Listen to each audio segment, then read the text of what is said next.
महाराज अब इसके बाद उस 5 साल के बच्चे ध्रुव को इतनी बड़ी बात लगी हो, इस बातों की बाण इतनी तेज लगी। ऐ माई बाप, ऐ जितना घाव तीर से नहीं लगता है, तलवार से नहीं लगता है, उतना घाव बाणों मुख की बाणी से लगता है।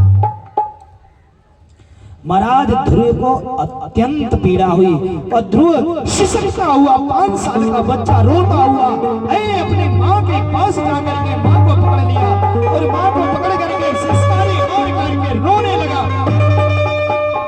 महाराज जिस प्रकार से सर्प काले नाग के फन पर अगर कोई चोट मार देता है और वो नाग फुफकार छोड़ते हुए जिस प्रकार से चलता, उसी प्रकार से फुफकार करते हुए हो रो रहे हैं ध्रुव जी माँ को पकड़ करके। माँ ने कहा बेटा तू क्यों रो रहा है,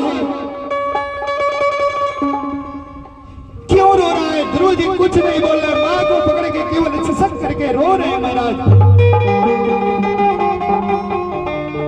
माँ ने कहा बोल बेटा क्या हुआ? ध्रुव ने कहा माँ छोटी रानी ने, छोटी माँ ने मुझे राजा की गोद से पकड़ करके झटक दिया और कहा कि जा करके भगवान का तप करो, यदि भगवान दर्शन दे दे तो भगवान से ये वरदान मांगना कि मेरे उदर से तेरा जन्म हो, फिर आकर के राजा की गोदी में बैठना। मां मैं भगवत की प्राप्ति करूंगा। सुनी थी मां ने समझाई बेटा तुझे अभी मान अपमान के बारे में नहीं सोचना चाहिए, तेरा उम्र तो अभी खेलने खाने का है, तेरा उम्र अभी खेलने खाने का है। लेकिन महाराज इस बच्चे के दिल में जो चोट लगी ना हो, ये खत्म नहीं होने वाली, असहनीय पीड़ा हो रही है। ध्रुव ने कहा मां मैं नहीं मानूंगा, मैं परम पिता परमेश्वर की प्राप्ति करके छोड़ूंगा। महाराज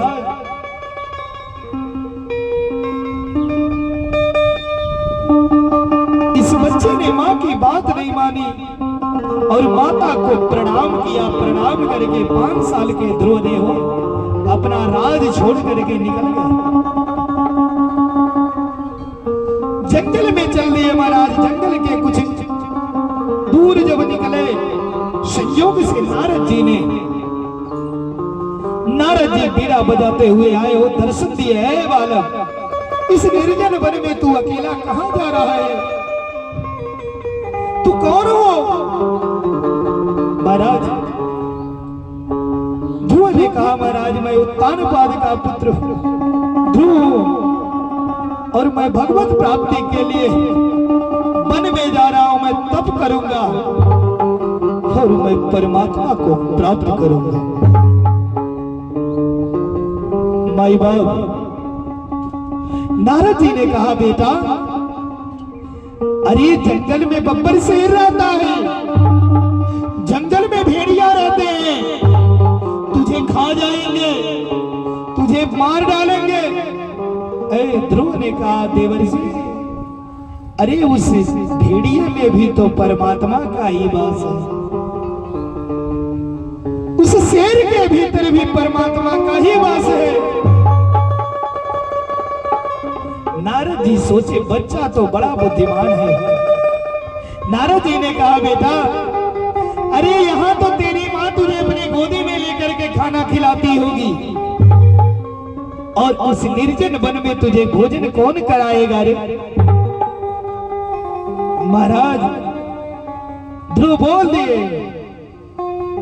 गुरुदेव अरे जब दांत न था तब दूध दिए, आया दांत दिए तब अन्न भी दी है। महाराज ध्रुव बोल पड़ा है प्रभु हे देवर्षि जब दांतन था तब दूध दिए, अब दांत दिए तब यान भी दी है। जब दांत नहीं था तो परमात्मा ने दूध की व्यवस्था की, और आज दांत दिया है वो तो अन्न की भी व्यवस्था करेगा। महाराज नारद जी सोचने लगे, बच्चा तो बड़ा ही बुद्धिमान और तेज है, ये बच्चा मानने वाला नहीं है, बच्चा मानेगा नहीं। महाराज अब इधर ध्रुव जी नारद जी सोचे तो जा रहा है, कम से कम भगवत प्राप्ति की सही दिशा तो इसको बतला दें, सही मार्ग तो बतला दें। नारद जी ने कहा, बेटा ध्रुव, अरे जंगल में जाकर के मधुबन में यमुना में स्नान करना, 3 काल तक स्नान करना, 3 काल 3 बार स्नान करना, त्रिकाल स्नान, सुबह दोपहर शाम। और उसी वन में वृक्ष के नीचे बैठ करके हो भगवान का ध्यान करना और 12 अक्षर मंत्र का जप करना। और मंत्र क्या बतलाए हो नारद जी, आइए हमारे साथ सभी लोग उस 12 अक्षर मंत्र महामंत्र को जप करें, जिससे ध्रुव को भगवत की प्राप्ति हुई है। और आज भगवान की प्राप्ति के लिए हम लोग भी उस मंत्र का 2 बार जप कर लेंगे। ओम नमो भगवते वासुदेवाय,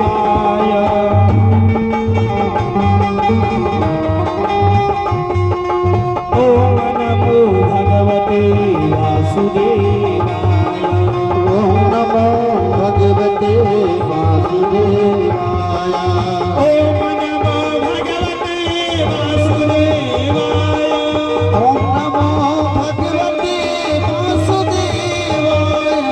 ओम नमो भगवते वासुदेवाय, ओम नमो भगवते वासुदेवाय, ओम नमो भगवते वासुदेवाय। ओम नमो भगवते वासुदेवाय। नारद जी ने बतलाया, बेटा इसी मंत्र का बैठ करके हो जप करना, तुझे परमात्मा के दर्शन प्राप्त होंगे, मिले तुझे परमात्मा दर्शन। महाराज वो 5 साल का बच्चा ध्रुव हो चला और जा करके जमुना जी में स्नान किया, और मधुबन में आकर के वृक्ष के नीचे बैठ करके हो महाराज अब ये ध्रुव व्रत करने लगा। महाराज केवल कैथ और बैर के फल, बैर और कैथ 2 फल खा खा के हो भगवान का स्मरण करता रहा ध्रुव। 1 महीना बीत गया, इसी प्रकार से कैथ और बैर खा करके उस बच्चे ने भगवान का ध्यान किया। 1 महीने बीत गए लेकिन भगवान ने दर्शन नहीं दिया, और जब भगवान ने दर्शन नहीं दिया महाराज ध्रुव मन में सोच रहा है, उस जंगल में कोई बताने वाला भी नहीं है, कोई विधि भी बतलाने वाला नहीं। महाराज अपने ही मन से जो समझ में आ रहा वो बच्चा करता जा रहा हो। दूसरा महीना आया, ध्रुव ने सोचा लग रहा है कि मैं कैथ के फल और बैर खा ले रहा हूं, इसके नाते भगवान मुझे दर्शन नहीं दे रहे हैं। दूसरे महीने में वृक्ष से गिरे हुए सूखे पत्ते को 6 दिन में 1 बार हो, 1 दिन खाते थे, 6 दिन उपास कर करके हो ध्रुव जी भगवान का ध्यान करने लगे। लेकिन महाराज भगवान ने दर्शन नहीं दिया। जब परमात्मा ने दर्शन नहीं दिया ध्रुव ने सोचा लग रहा मैं ये सूखे पत्ते खा ले रहा हूं, जिसके कारण परमात्मा मुझे दर्शन नहीं दे। महाराज तीसरा महीना आया, अब ये ध्रुव केवल 9 दिन में 1 बार, 9 दिन पर 1 बार जल पीते थे हो, जल 9 दिन में 1 बार जल पी पी करके ये बच्चा तीसरा तीसरा महीना बिता दिया महाराज, लेकिन परमात्मा ने दर्शन नहीं दिया। और जब परमात्मा ने दर्शन नहीं दिया, बच्चे ने सोचा कि ये जो 9 दिन पर ये जल पी रहे हैं, इसके कारण परमात्मा मुझे नहीं मिल रहे। ऐ प्यारे, जब बात लग जाती है ना, तो दुनिया की कोई भी चीज आदमी हासिल कर लेता है। बाणी की घाव बाणों की घाव से बहुत ज्यादा चोट देने वाली होती। प्यारे, अब इधर महाराज तीसरा महीना बीता, बालक सोच रहा है मेरे जल पी लेने से भगवान नहीं आ रहे। चौथा महीना आया माई बाप, तो 12 दिन में एक बार केवल हवा पीते थे हो। एक बार मुंह खोले हवा पी लेते थे, और 12 दिन तक भगवान का तपस्या करते रहे हो। चौथा महीना बिता दिया, लेकिन परमात्मा ने दर्शन नहीं दिया। माई बाप, जब परमात्मा ने दर्शन दे दिया चौथे महीने, ध्रुव मन में सोच रहे, लग रहा है कि मैं वायु पी ले रहा हूं, ये हवा जो मैं पान कर ले रहा हूं, जिसके कारण परमात्मा मुझे दर्शन नहीं दे रहे। महाराज 5वें महीने में उस ध्रुव ने हो एक पैर पर खड़ा होकर के आंखों को बंद कर लिया, और एक पैरों पर दोनों हाथों को उठा करके भगवान का ध्यान किया। जैसे ध्यान किया महाराज, लगा पूरी पृथ्वी रहो धनुष के तरह झुकने लगी। सारी वायु बंद हो गई, हवा बंद हो गया, सभी समुद्र के नदियों के जल स्थिर हो गए, पत्ता भी नहीं हिल रहा हो। सभी जीव जंतु त्राहि त्राहि त्राहि कर रहे हैं, सभी जीव जंतु त्राहि त्राहि कर रहे हैं माई बाप। अब इधर तीनों लोक में हाहाकार मच गया महाराज। अब इधर भगवान नारायण के पास सभी देवता पहुंच गए। इधर इंद्र को तो टेंशन हो गया कि भगवान क्या कोई तपस्या कर रहा है, अगर भगवान चले गए हो, अगर कहीं मेरा इंद्रासन ही ना मांग ले हो। इंद्र को पहले चिंता सताने लगी। महाराज परमात्मा ने कहा, आज मैं इस बच्चे को दर्शन देने जा रहा हूं, मेरा भक्त है हो, बड़ा तपस्या किया इस 5 साल के बच्चे ने। महाराज जैसे ध्रुव जी आंखें बंद करके सांसों को रोक लिए, महाराज शंख चक्र गदा पद्म विभूषित वनमाला पहने हुए 4 भुजाओं वाले शंख चक्र गदा लिए परमात्मा श्री नारायण ध्रुव के हृदय में विराजमान हो। महाराज इधर ध्रुव आंखें बंद करके भगवान का 12 अक्षर मंत्र का जप कर रहा है। लेकिन माई बाप अब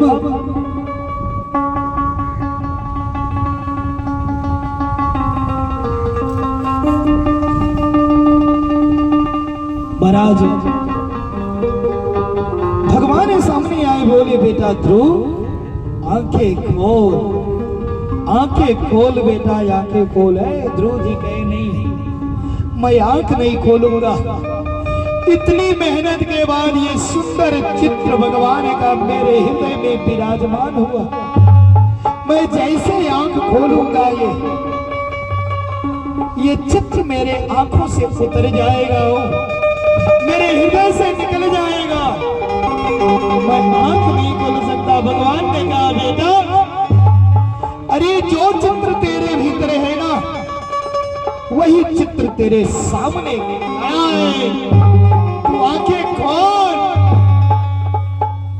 महाराज ध्रुव जी ने आंखें खोली, जैसे हो भीतर की जो हृदय के भीतर जो परमात्मा का स्वरूप दिख रहा है, वही स्वरूप सामने खड़ा है। जब उस स्वरूप को देखे ध्रुव जी अवाक हो गए। वो 5 साल के बच्चे को कितनी बुद्धि हो, ऐ देख रहे कुछ बोल ही नहीं पा रहे, करें तो क्या करें। महाराज भगवान ने देखा ध्रुव कुछ बोल नहीं पा रहा है, माई बाप परमात्मा ने बुलाकर ध्रुव को अपनी गोदी में बैठा लिया हो। जिस ध्रुव ने एक राजा की गोद में बैठने के लिए तरस रहा था, आज उस ध्रुव को परम पिता परमात्मा ने अपनी गोदी में बैठा लिया माई बाप। और बैठा करके हो भगवान ध्रुव जी के सर को सहला रहे, बेटा मांग तुझे क्या चाहिए, मैं तुझे क्या दे दूं। महाराज ध्रुव बोल भी नहीं पा रहे हैं, बच्चे की बुद्धि काम नहीं कर रही है। और भगवान ने अपना शंख उठाया और ध्रुव जी के कपोल पर घुमा दिया। महाराज जैसे कपोल पर घुमाया हो, ध्रुव जी की बुद्धि तीव्र हो गई और ध्रुव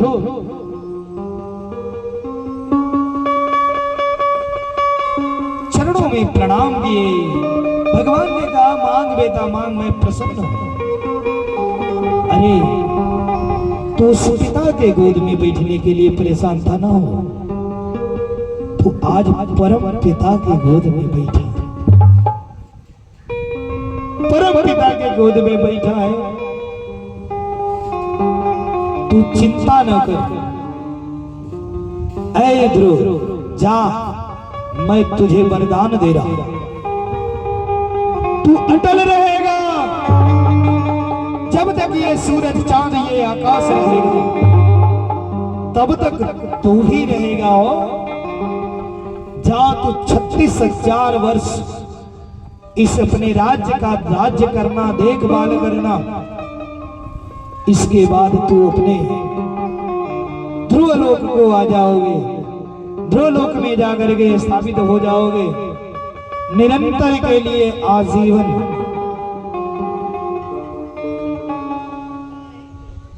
महाराज ध्रुव जी भगवान के दर्शन किए और दर्शन करने के बाद माई बाप वह बच्चा निकला हो अपने नगर को जब चला। महाराज इधर नगर में हो उत्तानपाद महाराज जिस दिन ध्रुव से निकले थे हो घर से,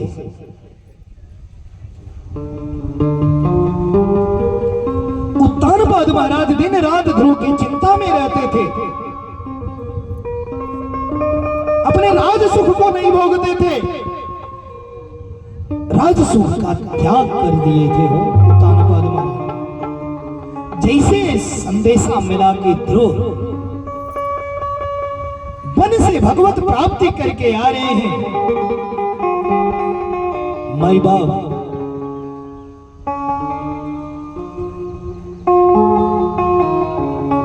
ये सुन करके महाराज उत्तानपाद ने रथ लेकर के हो रथों को फूलों से सजवाया, गाजे बाजे के साथ, और सभी उत्तानपाद के नगर के सभी लोग अपने अपने महलों को सजा दिए ध्रुव जी के स्वागत में हो कि भगवान की भक्ति भगवत प्राप्ति करके ध्रुव जी आ रहे हैं।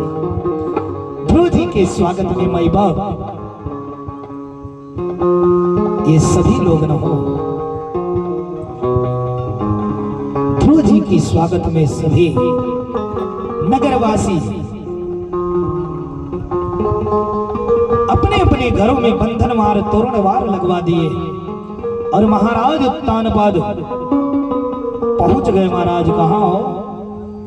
ध्रुव जी को लाने के लिए बागीचे पहुंचे, और जब बागीचे में पहुंचे महाराज ध्रुव जी ने आते ही पिता को प्रणाम किया। महाराज उत्तानपाद ने रथ पर ध्रुव जी को बैठा करके हो लेकर के महल के तरफ आ रहे हैं। महल में आए ध्रुव जी रथ से उतरने के बाद सर्वप्रथम अपनी मैया सर्वप्रथम ध्रुव जी अपनी मां सुरुचि के पास जाते हैं महाराज दौड़ करके, और दौड़े दौड़े जाकर के सुरुचि माँ के चरणों में गिर जाते हैं और गिर करके कहे, माँ तू धन्य है, माँ धन्य है, तेरे ही कृपा से आज मुझे भगवत की प्राप्ति हो गई है। तूने मुझे उस परम पिता की गोद में बैठा दिया हो। महाराज अब इधर ध्रुव जी जा करके हो और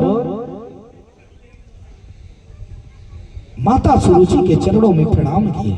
महाराज दुइये को तो माई थी हो, सुरुचि और कैकेयी।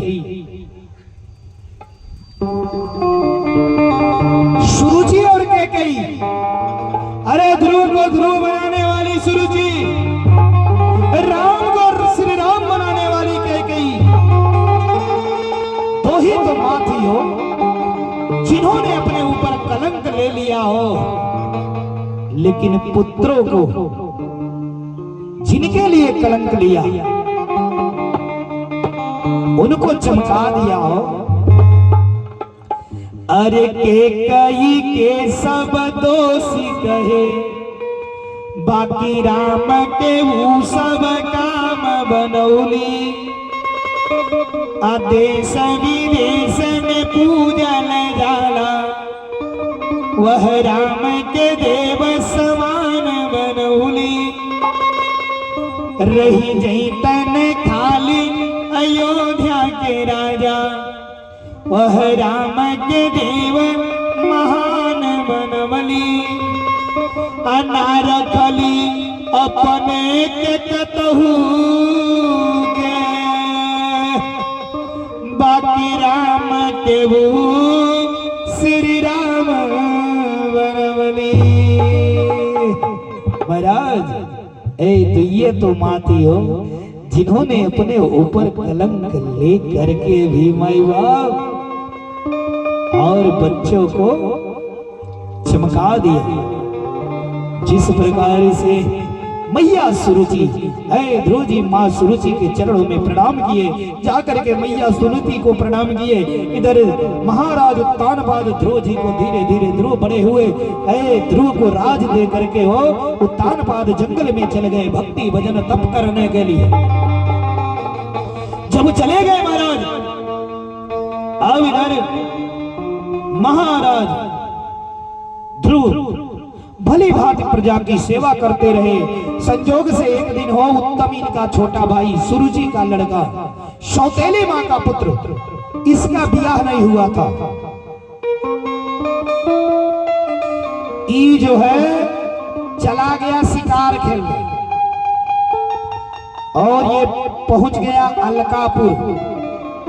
अलकापुरी में शिव जी द्वारा रक्षित कुबेर का अनुचर वहां रहते थे। ऐसे अलकापुरी में चला गया जहां यक्ष रहते थे, यक्षों की नगरी। और माई बाप जाने के बाद हो इस उत्तम को घेर करके यक्षों ने मार दिया। जब यक्षों ने मारा, इधर ध्रुव की मां उत्तम की मां सुरुचि जब सुनी कि उत्तम मारा गया हो, पुत्र के मरने की सूचना पाकर के बहुत दुखी हुई और दुखी होकर के सुरुचि ने अपने प्राण त्याग दिए। इधर महाराज ध्रुव जी भाई के भातृवत्सल भ्रातृवत्सल ध्रुव जी ने भाई के मरने की सूचना पाकर के और सेना लेकर के अपनी यक्षों की नगरी अलकापुरी में चढ़ाई कर दी और चढ़ाई करके हो यक्षों को लगे मारने। कितने यक्षों को मारे, शंख बजाए जैसे हो। कितने यक्षों की पत्नियों के गर्भ में बच्चे थे, बच्चे नष्ट हो गए। और ध्रुव जी से यक्षों से घमासान युद्ध हुआ। ध्रुव जी ने तमाम यक्षों को लगे मारा। एक एक साथ तमाम यक्षों को लगे मारने माई बाप। और अब ये घमासान युद्ध चला, तमाम यक्ष मारे गए निरह। अब जैसे सूचना मिला ध्रुव जी के बाबा मनु महाराज को, मनु महाराज तुरंत वहां आए और आकर के माई बाप मनु महाराज ने युद्ध को रोका, कहा बेटा ध्रुव ये अनैतिक कर्म अपने खानदान के लिए शोभनीय नहीं है, आगे चल के हमारे खानदान में एक दाग लग जाएगा कि हमने निरीह यक्षों को मारा। ये युद्ध बंद करो बेटा, होनी प्रबल है, जो होना था वो हो गया। क्योंकि कहा गया है ना कि हुई है सोई जे राम रची राखा, हुई है सोई जे राम रची राखा, को कर तरक बढ़ावई सागा।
भगवान की जय। महाराज अब इधर हो, ध्रुव जी ने युद्ध विराम किया और ध्रुव जी 36,000 वर्ष प्रजा का पालन किए, राज्य किए और राज्य करने के बाद वैकुंठ अपने धाम को चले गए, ध्रुव लोक को। आज भी ध्रुव तारा अडिग है, हो आज भी अटल है, आकाश में ध्रुव जी आज भी विराजमान है भगवान की कृपा से। माई बाप अब इधर ध्रुव जी का परम पद प्राप्त हुआ। अब महाराज इन्हीं के वंश में राजा अंग हुए, इनका एक पुत्र था, ये पुत्र बड़ा ही दुष्ट था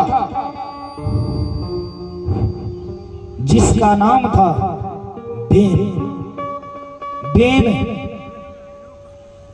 अंग महाराज बड़े ही परमात्मा, बड़े ही धर्मात्मा, बड़े ही दानी, बड़े ही पुण्यात्मा, उत्तम राजा थे।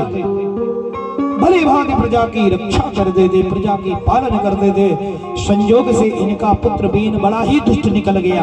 अपने पुत्र को लाख समझाते रहे, लेकिन पुत्र इनके बातों को मानता नहीं और पिता की बातों का इसने अनादर किया। महाराज अब अंग महाराज को बड़ा पीड़ा हुई, पुत्र ने मेरी बातों का अवहेलना किया।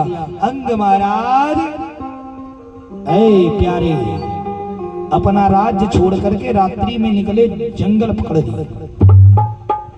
बहुत खोजा गया अंग महाराज, लेकिन अंग महाराज मिले नहीं। और जब मिले नहीं महाराज, अब इसके बाद जब अंग महाराज का अब राज हो गया खाली, राज कैसे चले। बेन बड़ा ही दुष्ट था, साधु सन्यासियों को पूजा नहीं करने देता था। और महाराज जब राज्य चलाने वाला कोई बचता नहीं है ना हो, तो ब्राह्मण और साधु सन्यासियों का कर्तव्य होता है कि राज्य का देखभाल करना। जब राजा सकुशल नहीं चला पाता है तो संत चलाते हैं देश। बोलिए कृष्ण भगवान की जय। महाराज अब साधु लोग सोचे भेन को राजा बना दिया जाए। इसी तरह राज खाली है, भेन को राजा बना दिए। भेन इतना दुष्ट था, सारे मंदिर में ताला लगवा दिया, सबका पूजा पाठ बंद करा दिया। और इतना ही नहीं हो, भेन के डर से इसके राज से चोर डाकू भाग गए थे, रजवे छोड़कर भाग गए कि अगर पकड़ लिया महाराज सजा नहीं सीधे विदा करेगा। इसी डर से सारे चोर डाकू भाग करके इसका एरिया छोड़ दिए। ऋषि लोग बड़ा समझाने का प्रयास किए। इसकी माता थी सुनीता, सुनीता ये पुत्र वत्सल थी, इसे पुत्र से प्रेम था। अब महाराज बड़ा समझाए साधु लोग, नहीं माना। एक दिन साधु लोग विचार किए, एक बार सब लोग चल के फिर समझाया जाए, के जानो बातों को मान जाए। अब महाराज साधु बाबा लोग गए समझाने, कुछ ऐसा बात बोल दिया हो, साधु लोगों को गुस्सा आई। एक ही बार साधु लोग हुंकार भरे, यानी तेज से गरज के बोले, और गर्जन की आवाज से ही ये मर गया। मैं साधुओं के गर्जन से मर गया। आज जब मर गया महाराज, तो साधु लोग एक शरीरिया के मंथन किए, पहले एक उरु का मंथन किए। तो जब उरु का मंथन किए तो इसमें से निषाद की उत्पत्ति हुई। निषाद बिरादरी की उत्पत्ति हो गई। और महाराज फिर इसके शरीर से मंथन हुआ तो एक स्त्री और पुरुष का जोड़ा निकला, जिसका नाम था पृथु और अर्ची। पृथु और अर्ची ये साक्षात भगवान के अवतार हैं। पृथु महाराज साक्षात विष्णु और लक्ष्मी का अवतार हुआ। अब इधर महाराज समय आया, पृथु महाराज अपने राज्य की देखभाल करने लगे हो। सारी पृथ्वी उबड़ खाबड़ थी, कोई भी पृथ्वी कृषि योग्य भूमि नहीं था, खेती बाड़ी करने लायक।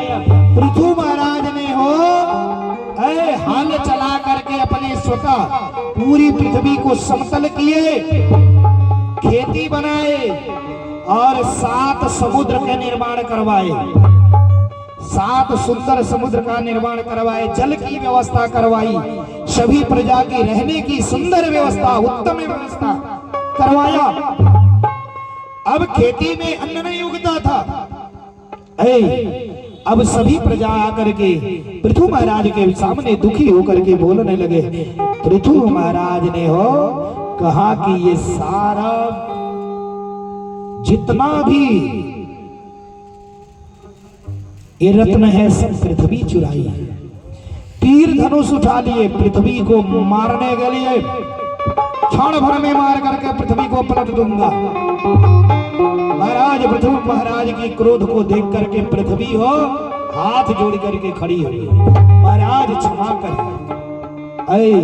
पृथु ने कहा तूने जितना भी रत्न चुराया है सारा रत्न दे दो। पृथ्वी तुरंत महाराज गाय का रूप बनाई और पृथु महाराज गाय के दोहन किए, और दोहन करके जितना रत्न था सब पृथ्वी से निकाल लिए और प्रजा में वितरित कर दिए। सभी प्रजा खुशहाल हो गई। भली भांति पृथु महाराज राज किए, और राज करने के बाद महाराज पृथु अश्वमेध यज्ञ किए। अश्वमेध यज्ञ, और इस यज्ञ में इनका घोड़ा इंद्र चुरा करके केहू यज्ञ करता था न हो। पृथ्वी पर कोई यज्ञ करता है तो सबसे पहले अगर कोई घबराता है तो इंद्र घबराते हैं। इंद्र ही सोचते कि यज्ञ कहीं के ऐसा न हो न हो कि हमारे सिंहासन मांगे ले। इंद्र पहले परेशान। इंद्र हर यज्ञ में विघ्न डालते जाते हैं, इसीलिए हर यज्ञ में इंद्र का बलि दिया जाता है। यज्ञ मंडप के बाहर इंद्र की पूजा कर दी जाती है, इंद्र ध्वज लगा करके। अब महाराज ई लगे भागने। पृथु महाराज के पुत्र को महाराज अत्रि मुनि ने देख लिया कि इंद्र घोड़ा चुरा करके लेके भाग रहा है, रूप बदल करेगा। अत्रि जी ने पृथु के लड़के को आदेश किया, जाओ इंद्र को मार दो। इंद्र के पीछे पीछे महाराज पृथु महाराज का पुत्र दौड़ा, लेकिन दौड़ने के बाद हो माए भाई इंद्र भेष बदल के छिप गए, जिससे इंद्र की घोर निंदा हुआ, अत्यंत निंदा हुआ। अब भगवान आकर के पृथु के यज्ञ में हो, भगवान ने दर्शन दिया, पृथु महाराज को दर्शन दिया, वरदान दिया, और पृथु महाराज सपत्नी पत्नी सहित वैकुंठ चले गए। बोलिए कृष्ण भगवान की जय। अरे मोरा हीरा हेराई गयो कचरे में, मोरा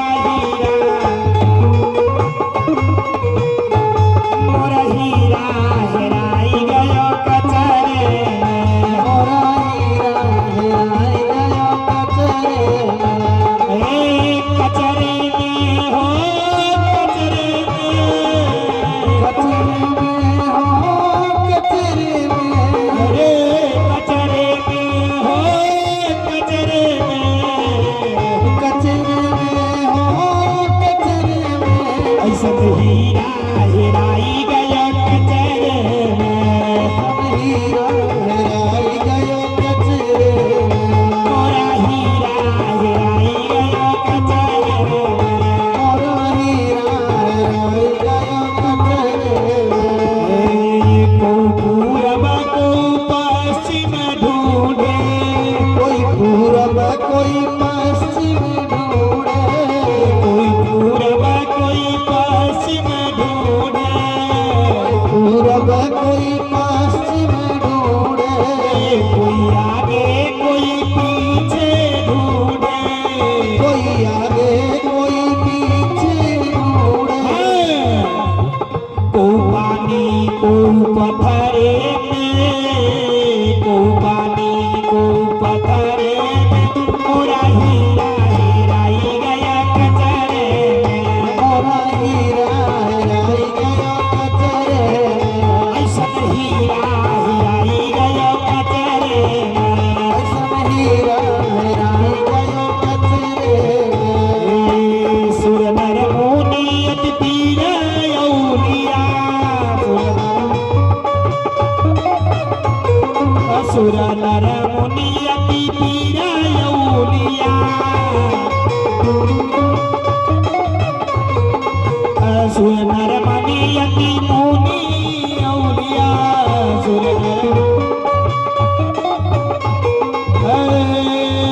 उलझी रही है, उलझ रहे हैं, उलझ रहे हैं, उलझ रहे सब कचरे में। मोरा हीरा हेराई गयो कचरे में। ऐसा हीरा हेराई गया कचरे में। ऐसन हीरा हेराई गयो कचरे में। कचरे में हो, कचरे में, कचरे में हो, कचरे में। कचरे में हो, कचरे में, कचरे में हो, कचरे में। पूरा हीरा हेराई गया कचरे में। मोरा हीरा हेराई गयो कचरे में। पूरा हीरा हेराई गया कचरे में। मोरा हीरा हेराई गयो कचरे में। कहत कबीर ढूंढ जिनी पाया, कबीर ढूंढ जनी पाया। कहत कबीर ढूंढ जिनी पाया। ये सुन अरे कहत कबीर ढूंढ जिनी पाया। कबीर ढूंढ जनी पाया। फिर बांधी लियो है, अरे बांधी लियो है, कचरे में मोरा हीरा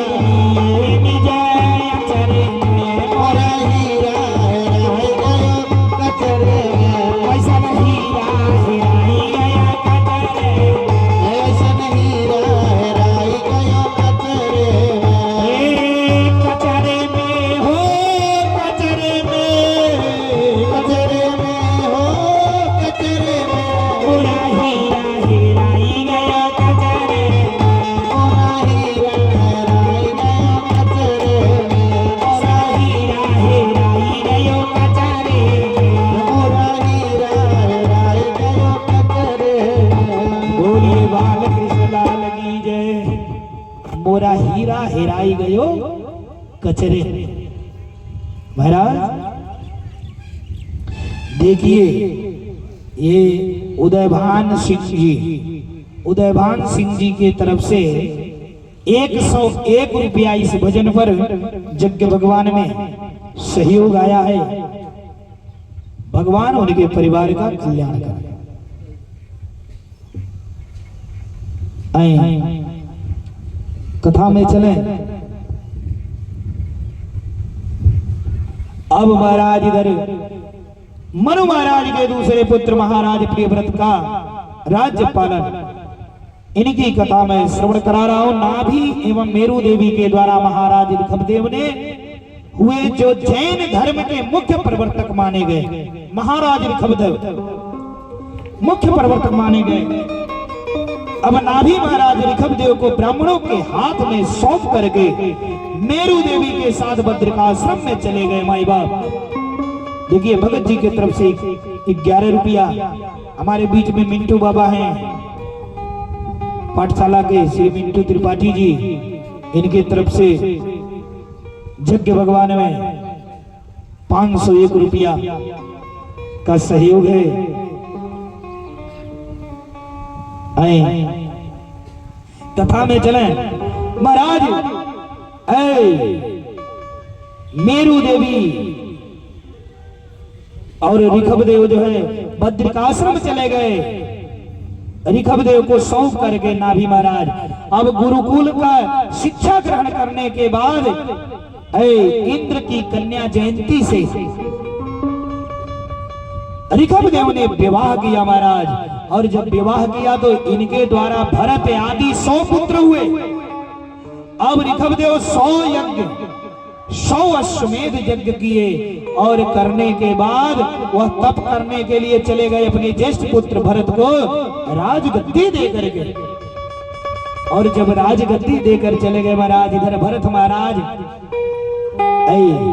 राज्य पालन किए, प्रजा का पालन करते हुए भरत जी भी महाराज अपने पुत्र को भली भांति राज्य करने के बाद अपने पुत्र को भरत जी के महाराज विश्वरूप की पुत्री पंचजनी से विवाह हुआ था। और इनके 5 पुत्र उत्पन्न हुए, सुमति, राष्ट्रभृत, सुदर्शन, आवरण और धूम्रकेतु। इस पृथ्वी का नाम अजनाब खंड था। माई बाप भरत महाराज के नाम पर ही इस पृथ्वी का नाम भरत खंड पड़ा, भारत खंड। अब अपने ज्येष्ठ पुत्र सुमति को राज दे करके भरत जी महाराज गंडकी नदी के किनारे पुनः आश्रम में चले गए, जहां चक्राकृत युक्त पथरीले वाली गंडकी नदी थी। उस नदी के किनारे पुनः आश्रम में माई बाप भरत जी जाकर के हो भगवान का तप भजन करने लगे। और भजन करते समय महाराज संजोग से एक दिन उस गंडकी नदी में भरत जी महाराज हो जाकर के पितरों का तर्पण करने के लिए तर्पण कर रहे थे। और तर्पण के समय महाराज संजोग से उसी गंडकी के जल में एक हिरनी के पेट में बच्चा था, गर्भवती हिरनी थी। हो जल पीने आई, सोची कि वहां एक मनुष्य है और इसी आस में आई कि मानव है और वहां मैं जल पी लूंगी तो मुझे कोई हिंसक पशु अगर मारने आएगा जानवर तो ये मानव मुझे बताएगा। आशा में आया था महाराज। आशावादी हिरनी होती है, हिरनी आशावादी जुग की कथा में सोवे वाले अजिगर होते हैं। अजिगर अब नीले के बाउंड्री के किनारे खंजाटी में रहे के पड़े, नहीं तो जे कथा में सूतल बा उठ जाओ। हाँ, नहीं तो अजिगर बन गई नरकटे में रहेगा अगले साल से। बोलिए कृष्ण भगवान की जय।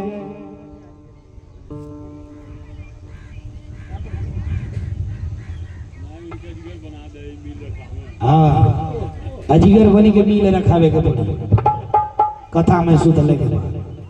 कथा में जो बतियावेला वो बनरी नहीं होला, आ कथा में जो सुनतेला वो अजगर होला।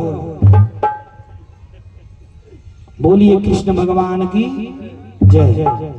अब महाराज भरत जी के आशावादी हिरनी थी, हिरनी को आस था महाराज। जंगल में एक शेर ने गर्जन लगाई बहुत तेज से, और शेर के गर्जन की आवाज सुन करके हिरनी माई बाप डर के मारे भागी हो, और डर करके भगी, छलांग लगाई। और जैसे छलांग लगाई इसके पेट में दबाव बना, इसके पेट में बच्चा था, हो बच्चा गिर गया उस पानी के भीतर। डब दे बच्चा उसी जल में गिरा, हिरनी जाके उस पार गिरी, मर गई महाराज। भरत जी तड़पड़ कर रहे थे, भरत जी का निगाह पड़ा, अरे डब की आवाज सुने देख रहे तो जल में एक हिरण का बच्चा कूद रहा है। भरत जी महाराज तुरंत भागे गए, उस बच्चे को छान लिए और छान करके लेकर अपने कुटिया पर आए। महाराज हिरनी आशावादी जीवन की थी, हो हर किसी से, हर किसी व्यक्ति को कोई ना कोई आस रहता है महाराज। किसी के घर कोई मांगने कुछ जाता है तो उसमें भी आस होती है। यहाँ इतने लोग लीला करने आए हैं, कोई बाजा बजाने आए हैं, इतने लोग टेंट लेकर आए हैं, सबको आस है कि मैं वहां लीला करूंगा तो मुझे पब्लिक ये चढ़ाएगी, इतना मुझे धन मिलेगा, इतना मुझे चावल मिलेगा। सब किसी न किसी के आस पर ही जीते हैं। ये दुनिया आशावादी है, उसी प्रकार से हिरनी भी आशावादी थी महाराज। कहा गया है ना हो कि बारयाने को जो कांटा चुभे, आओ के सुई पीरो के निकाल जाला। महाराज अगर अंगुरी में कांटा गड़ी जाए तो ये बताइए अंगुरी काट के फेंका जाए कि नहीं? बोलिए फट दे, बोलिए भगत काका, अंगुरी में कांटा गड़ी जाओ तो अंगुरी काट के फेंकाई कहा हुई? ओके सुई पीरो के निकाल ले जाला। आई अगर फिर कांटा गड़ी जाए तब कटा जाइए मुड़ी, फिर निकल आए। अरे बारयाने को जो कांटा चुभे, ओके सुई पीरो के निकाल ले जाला। कीचड़ में कंगना गिरी जालत। महाराज अगर केहू सोना का कंगना पहने हो, कनई में चाहे नाली में ही कंगना गिर जाओ सोना के, तो सोना के कंगन छोड़ के चली जाए आदमी की निकाली, छोड़ जाइए। अरे कीचड़ में कंगना गिरी जालत, कीचड़ टाल निकाल जाला। अब फूल पे ना बैठे भंवरा, जवनी फूलवा में परागन होला। महाराज एक फूल पर भी भंवरा बैठता है हो तो पराग के लालच में बैठता है कि इस पर बैठूंगा तो मुझे पराग कण चुनने को मिले। लेकिन जिस फूल में पराग करना हो भौरा उस पर कभी नहीं बैठा। उसी प्रकार से माई बाप, अरे आशा पे जियत बासगरी जग, अये आशा के ना कब मारल जा। महाराज ये पूरी दुनिया आशा पर आधारित है, एक दूसरे के साथ। अब भरत जी लेकर के गए उस हिरण के बच्चे में इतना आसक्त हो गए, भगवान के भक्ति में समय कम हो। अब आधा समय वही हिरण के बच्चा में लगे रहते थे। उसको दुलार करना, प्यार करना। हिरण का बच्चा के मुंह में पड़ गए, ओ भगवान की भक्ति कम हो गई। जब परमात्मा की भक्ति कम हुई महाराज, संजोग से एक दिन भरत जी बैठ करके तप कर रहे थे और उसी समय जंगल से कुछ हिरणों का झुंड आया। झुंड आया तो देखा एक हिरण के बच्चा ही मनई के पास है। उस हिरण के बच्चों ने कहा, है तू क्या यहाँ कर रहा है हो? ये मनुष्य ने हो बड़ा लोभी है, मनुष्य बड़े स्वार्थी है, किसी दिन तेरा बलि चढ़ा देंगे अपने स्वार्थ के लिए। तू मनुष्यों के साथ क्यों लगा हुआ है? अपनी दुनिया तो दूसरी है, चल अपनी दुनिया में। इतना पढ़ाए महाराज, इतना पढ़ाए, वो हिरण का बच्चा डाइवर्ट हो गया, उसका दिमाग फिर गया। उस हिरण के झुंड में हिरण के बच्चा चला गया। आज जब चला गया महाराज, भरत जी के ध्यान टूटाओ। भरत जी देख रहे कहीं हिरण के बच्चा नहीं है हो, लगे खोजने अगल बगल, कहीं वो हिरण के बच्चा दिखाई नहीं दिया। जब दिखाई नहीं दिया, अब भरत जी लगे खोजने, हाय हिरण, हाय हिरण, हाय हिरण। अब उसी के वियोग में महाराज अन्न जल त्याग दी और मरण सैया पर सो गए हो। अरे बीमार पड़ गए, हुटुक हुटुक के हाय हिरण, हाय हिरण, हाय हिरण। हिरण के चित्त में माई बाप उस हिरण के वियोग में अपने प्राण को त्याग दिए भरत जी।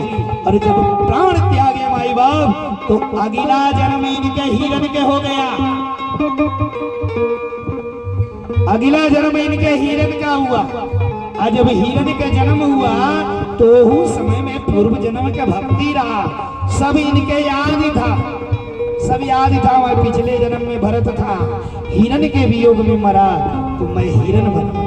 महाराज हिरण होने के बाद भी ये जंगल के हरियर घास नहीं खाते थे, हरा पत्ता नहीं खाते थे, सोचते थे इसमें जीव है।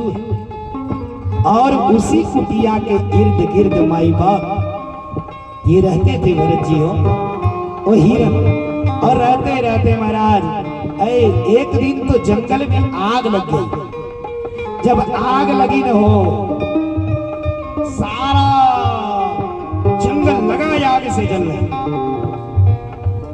और सब जानवर लगे भागने, लेकिन ये हिरण भागे नहीं हो, वही आगी में जल के मर गए भगवान की भक्ति करते हुए।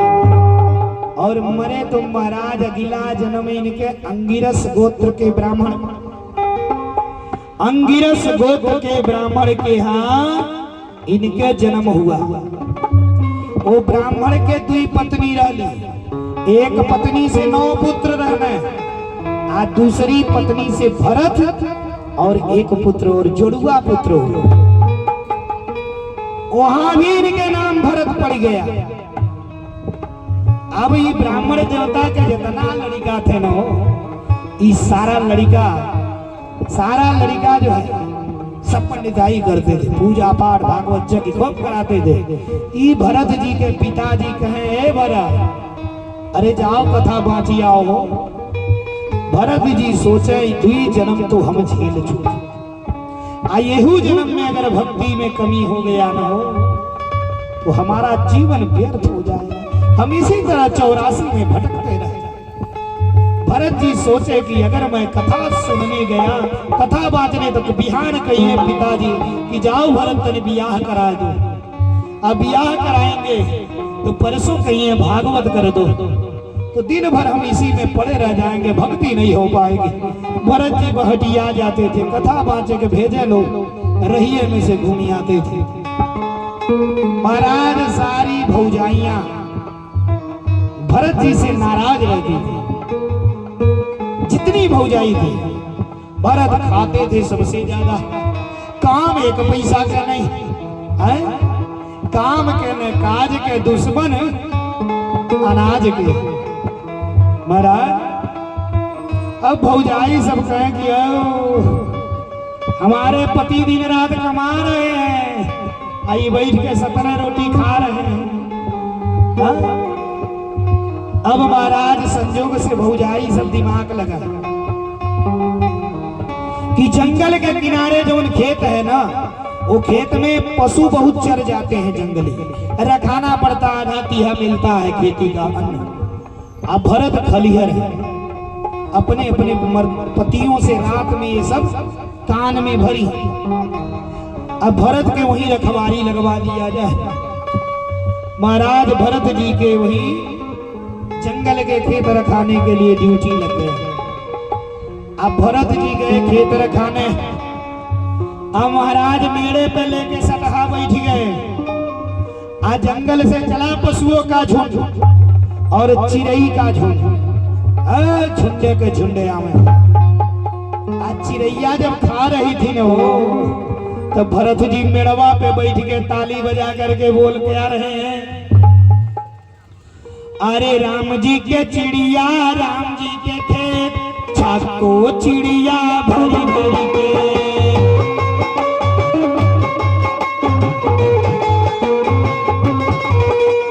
राम जी के चिड़िया, राम जी के खेत, छाको चिड़िया भरी भरी के।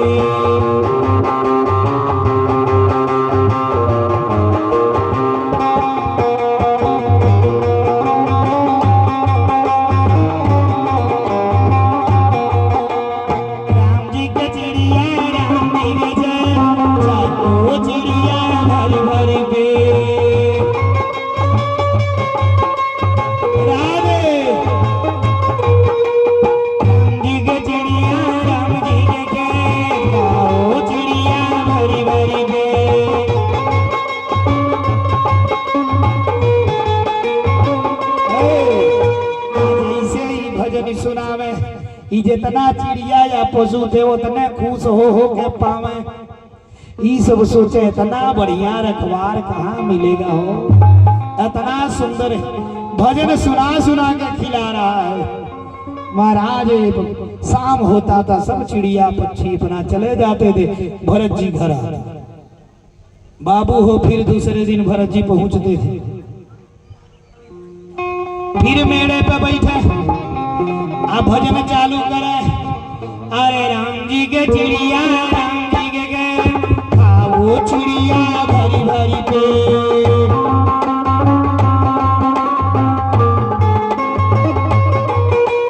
राम जी के चिड़िया, राम जी के गए खाओ चिड़िया भरी भरी पे।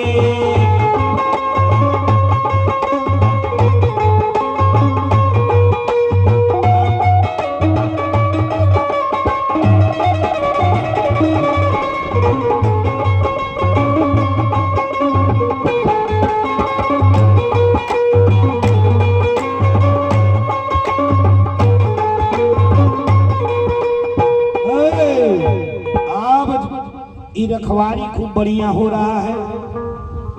संयोग से समय आया कटिया गया। भौजाइयों ने कहा है आई बोरा वोरा ले लीजिए, आई अब की पारी भरत बाबू खेत रखाए हैं।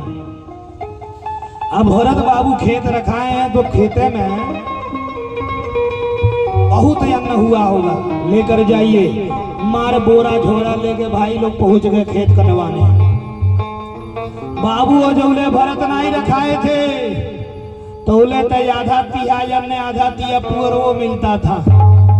अब की पारी भरत जी ऐसा खेत रखाए हैं हो कि खेतवा में डठवो नहीं बचा।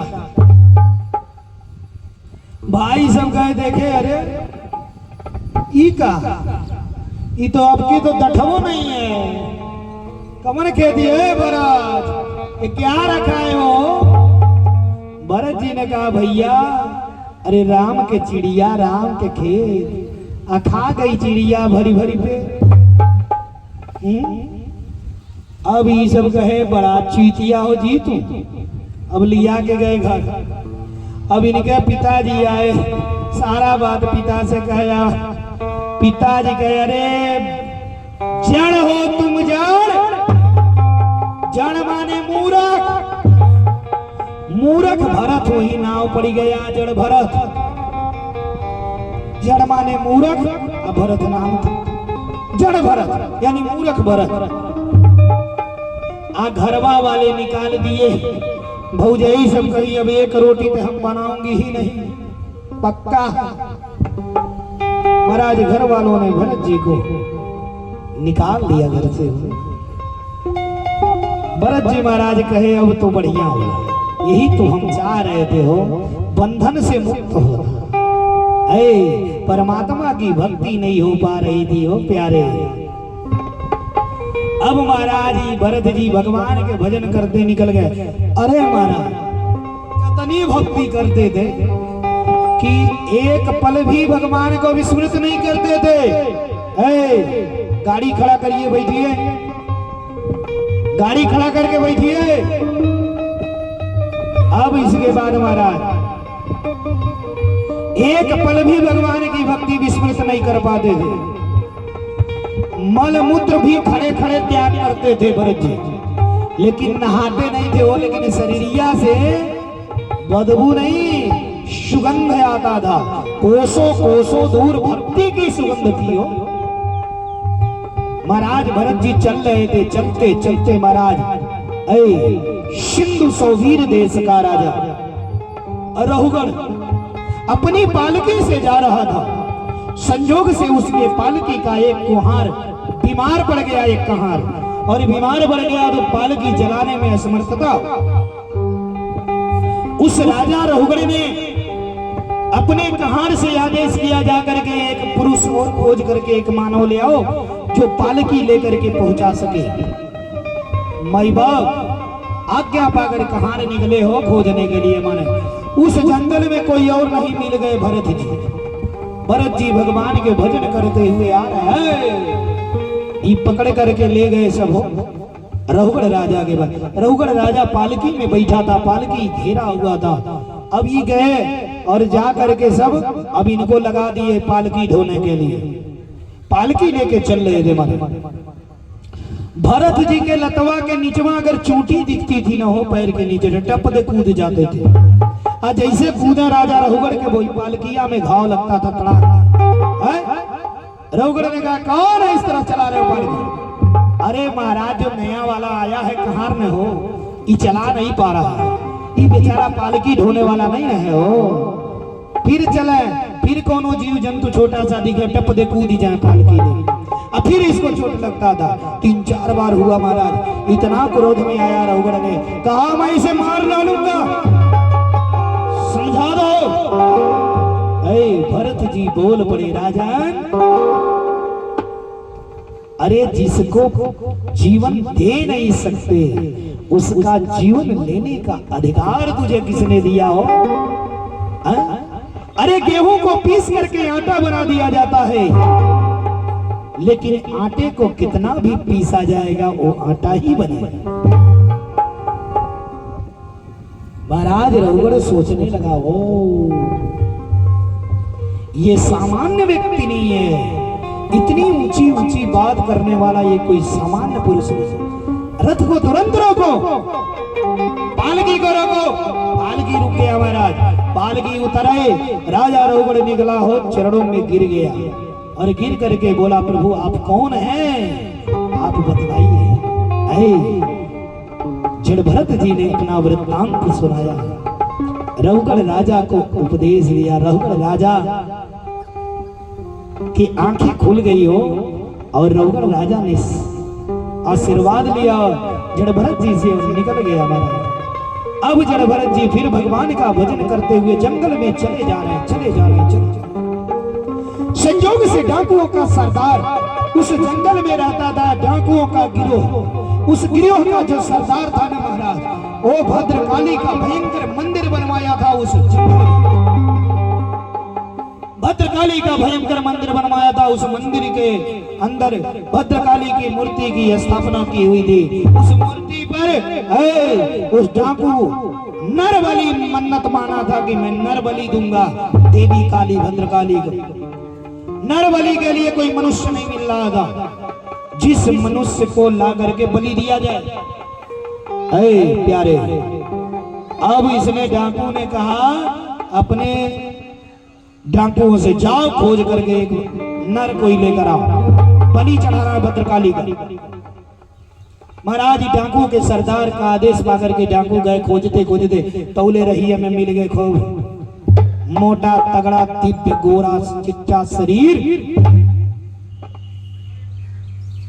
जड़ भरत जी। और जैसे जड़ भरत जी मिले महाराज, ये डाकू सब पकड़ के हो लेकर के गए, खुश हो गया, बहुत बढ़िया बलि मिला है। और डाकू हम लोग का सरदार पाएगा तो खुश हो जाएगा, इनाम भी देगा। हो ले चलो, पकड़े तो भाई जड़ भरत जी, कुछ नहीं बोलना है, पकड़ के ले गए थे।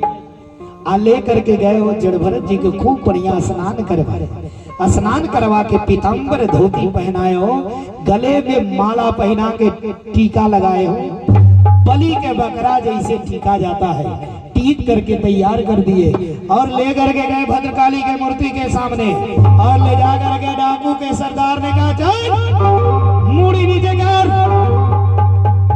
मूड़ी नीचे करवा करके हाथ में खड़ग लिया और जैसे खड़ग उठाया बलि चढ़ाने के लिए, तड़तड़ा करके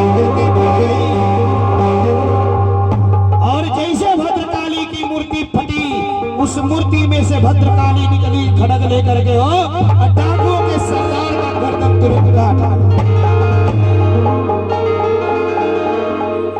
भद्रकाली ने डाकू के सरदार का गर्दन काट दिया, सभी डाकू भाग गए। और महाराज बलि मां ने ले लिया उस डाकू को, भरत जी चरणों में गिर गए। भद्रकाली ने भरत जी को आशीर्वाद दिया। महाराज दूसरों का बलि देकर के देवताओं को प्रसन्न कर रहे हैं। कौन ऐसी देवी है, कौन ऐसे देवता हैं हो जो बलि मांगते हैं? लोग अपने निजी स्वाद के लिए हो, अपने जीव की स्वाद के लिए निर्जीव पशुओं का बलि देते हैं और बलि दे के स्वतः स्वांतः सुख के लिए ग्रहण करते हैं। कहां देवी कहती हैं वो बलि चाहिए? ऐसा नहीं है।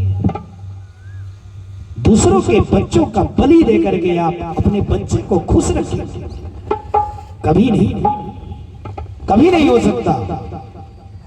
महाराज भद्रकाली ने बलि ले लिया डाकू के सरदार का और जड़भरत जी को आशीर्वाद दिए। बोलिए कृष्ण भगवान की जय, श्री बाल कृष्ण लाल की जय। महाराज एक खूब मोटा तगड़ा आदमी थे, 5 भाई रहे। अब 5 भाई रहे, 5 भैया में ही जो छोटका था ही सबसे मोटा तगड़ा था, खाने में माहिर था, खाना सबसे ज्यादा चाहिए था, काम धंधा कुछ नहीं करता था। घरवा वाले अब इसको क्या किए, घर से निकाल दिए। आज जब घरा से निकाले तो ये चला तो गया तो एक बहुत बड़ा मंदिर था, मंदिर पे पहुंचा तो मंदिरवा के गेटवा पे येहू से तगड़ा मन ही बैठ गए, साधु कंठी पहिर गए और गेट पर कुर्सी लगा के बैठा था। ये पहुंचा, कहा महाराज प्रणाम। हाँ बताओ, कहा है प्रभु स्वस्थता का क्या राज है? इस शरीर के कौन रहस्य है? कौने चाकी के आटा मिलल बा? महाराज उस साधु ने कहा ऐसा है, अंदर जाके देखो। अंदर गया तो महाराज मोटा मोटा रोटी घी में बोरा जा रहा है, टिक्कर तैयार हो रहा है। ही देखा, ओ इस स्वस्थता का रहस्य ही है। फिर भागे भागे आया तो कहा है महाराज आई कैसे मिलेगा? यहाँ रहने के लिए क्या करना होगा पाने के लिए? अब उसने कहा ऐसा है ना, गुरु जी से कंठी लेना पड़ेगा। जब कंठी लोगे तब यही आश्रम में रहने का मौका मिलेगा, तब वो मोटकी रोटी मिलेगी।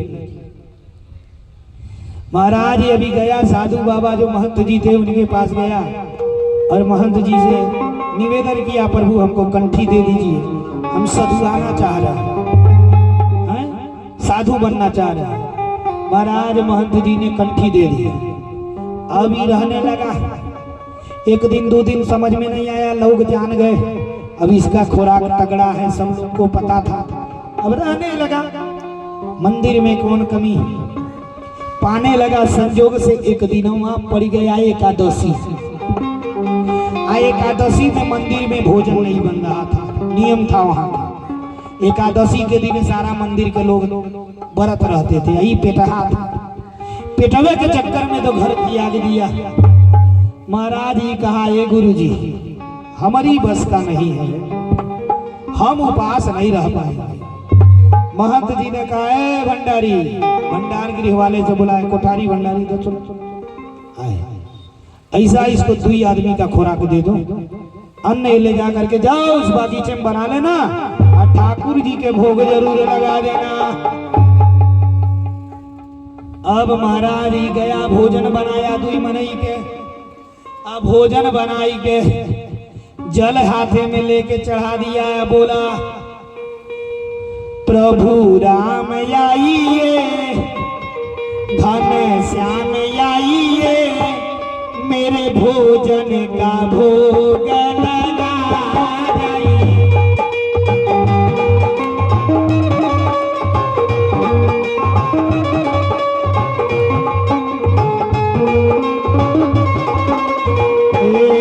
प्रभु राम आइए, धन श्याम आइए, मेरे भोजन का भोग लगा जाइए।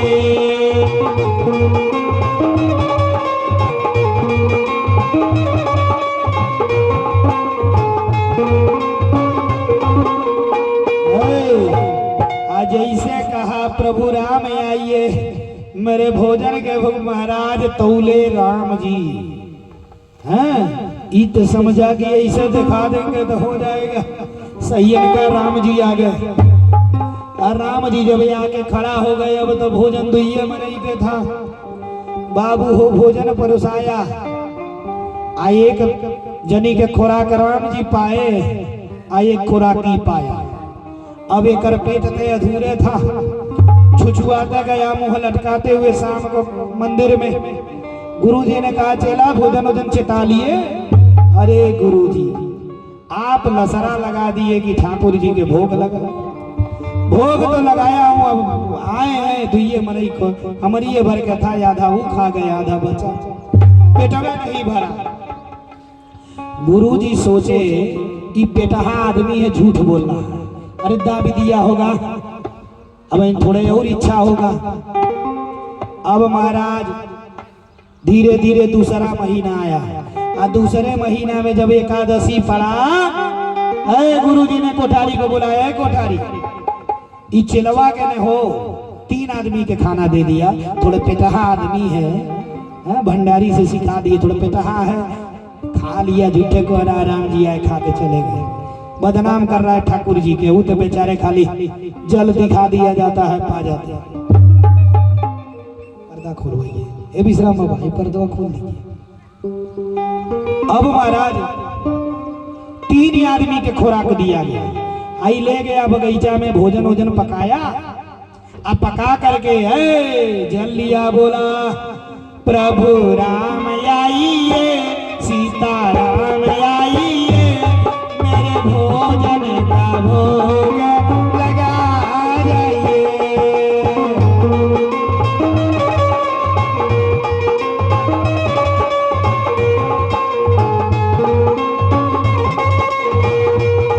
प्रभु राम आइए, घन श्याम आइए, मेरे भोजन का भोग लगा जाइए।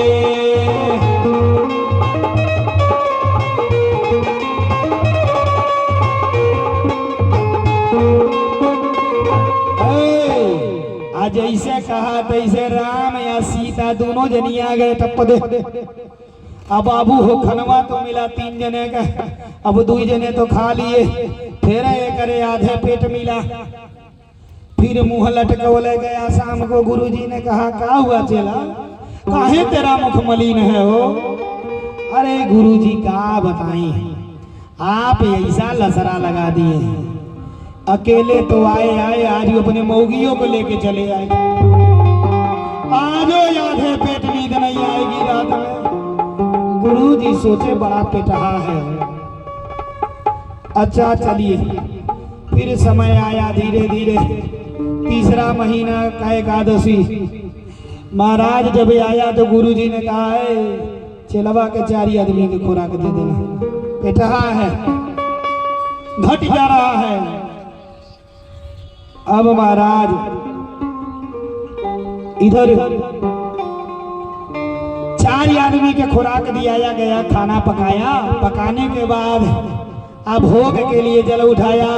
प्रभु राम आइए, घनश्याम आइए, मेरे भोजन का भोग लगाइए।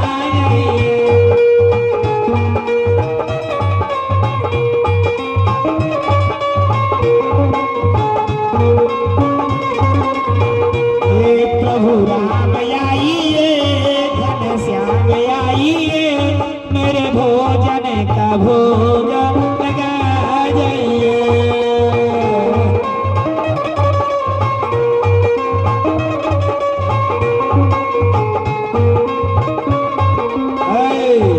अब जैसे कहा बस राम सीता आ रहे थे, रहिया में मिल गए, घर में लक्ष्मण। कहे भैया कहाँ हो? हाँ तो जा रहे गो भक्त, भोग लगा के बुला रहा है। तो कहे हम ही ठुकाना है बिचवा में, हम चलेंगे। बाबू हो अपने ते आते ही थे राम और सीता, अब लक्ष्मण भी आ गए। 4 मनई की खुराक मिला है, आके 3 ठुक्का खड़े हो गए, टप दे। बाबू हो मनवाहीन कही के तीनों जने के खिलाया, फिर यतने पाया, फिर मन दुखी करके गया। गुरुजी ने कहा कहा हुआ? अरे गुरुजी का हम बताएं, एक बतिया कितना बताएं। आप जवन दसरा लगाए हैं वैसे न देवता है हो, अपने ते अपने मेहरारू भाई, अब देखी लइको न लेके आओ। गुरुजी सोचे बड़ी नाटक किया ही तो। महाराज अगला महीना आया, गुरुजी ने कहा इसको 6 आदमी के खुराक दे। आई अब की इसको पकड़ रहा कि कर का रहा। महाराज गया, भोजन बनाया, लगा हाथ में जल ले गए। प्रभु राम आइए, घनश्याम आइए, मेरे भोजन का भोग लगा जाइए।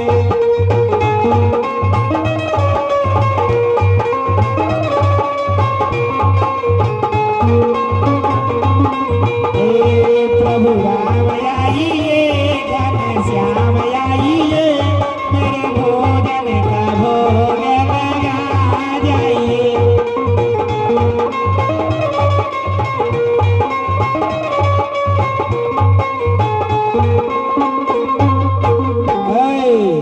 अब जैसे कहा महाराज राम लक्ष्मण सीता भरत शत्रुघ्न हनुमान सारा खंडन में आके खड़ा हो गया।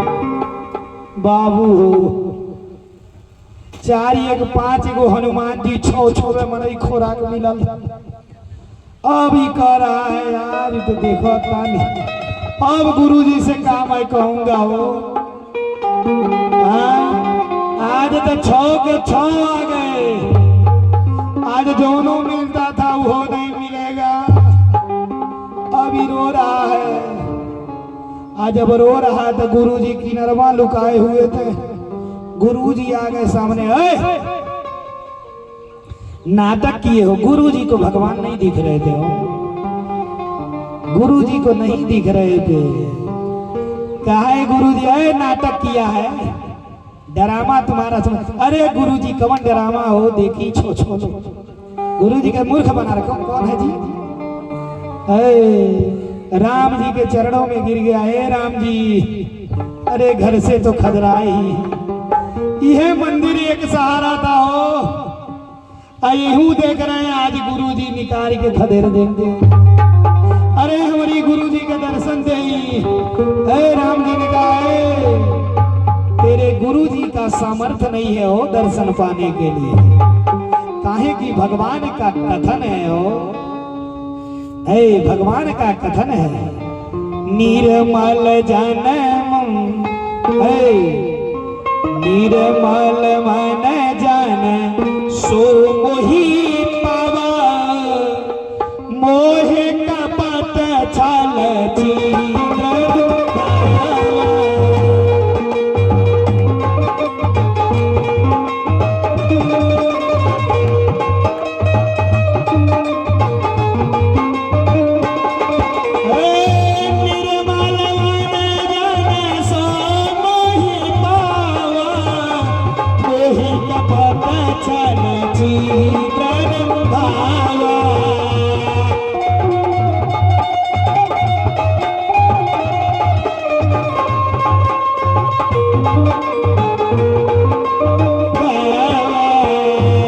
सिया राम जय जय राम, राम सिया राम जय जय राम, राम सिया राम सिया राम जय जय राम, राम सिया राम जय जय राम। अरे महाराज, भगवान ने कहा है बेटा, मुझे निर्मल मन जन पाता है हो, मुझे छल कपटी नहीं पसंद है हो। अरे तुम्हारे जैसा हृदय का साफ तुम्हारे गुरुजी नहीं है। तुम्हारे गुरुजी इतने दिन से पूजा कर रहे बेटा, लेकिन कभी दर्शन नहीं पाए रे। तेरा मन इतना निर्मल पावन है कि तू आज मुझे पाया रे। महाराज भगवान के चरणों में गिर गया, कहा प्रभु अरे कैसे भी हमरे गुरु जी के दर्शन दे दीजिए। ऐ प्यारे, उस शिष्य के कारण गुरु को भगवान ने दर्शन दिए। गुरु जी चरणों में गिर गए। गुरु जी ने कहा वाह चेला वाह, मैंने अपना जीवन बिता दिया भगवान का भजन करते हुए, लेकिन परमात्मा ने मुझे दर्शन नहीं दिया। और तू 4 दिन से आया रे, लेकिन तेरे वजह से मैंने परमात्मा का दर्शन पा गया। महाराज इसी को कहा गया गुरु गुरु रह जाए चेला शक्कर हो, यही कहानी है। चेला चिन्नी। बोलिए कृष्ण भगवान की जय। अरे करुणा निधान रउआ जगत के दाता है, करुणा निधान रउआ जगत के दाता है, करुणा निधान रउआ जगत के दाता है, करुणा निधान रउआ जगत के दाता है, श्री भगवान रउआ जगत के दाता है। श्री भगवान। गंगा सागर जी के पिताजी रिठिया से 51 रुपया जगत भगवान ने सहयोग आया है। करुणा निधान रउआ जगत के दाता है, करुणा निधान रउआ जगत के दाता है, श्री भगवान रउआ जगत के दाता है। श्री भगवान रउआ जगत के दाता है, मति के फेर देनी, मति के फेर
केवट से चरण धोवनी, केवट से चरण धोवली, गीत पति ये लगवनी, गीत पति हृदय लगवली, केवट से चरण धोवनी, केवट से चरण धोवली, गीत पति हृदय लगवनी, गीत पति हृदय लगवली। ये जाने जहान रउआ जगत के दाता है, आने जहान रहुआ जगत के दाता है।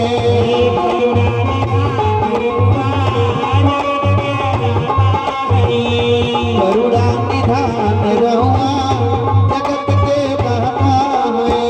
मैया सवरी घर गईली, मैया सवरी घर गए, झूठे बेरन के खैली, झूठे मेरन के खैली, ये करके बखान रउआ जगत के दाता है, करके बखान रहुआ जगत के दाता है। करुणा निधान रउआ जगत के दाता है, करुणा निधान रहुआ जगत के दाता है। श्री भगवान रउआ जगत के दाता है, श्री भगवान रहुआ जगत के दाता है।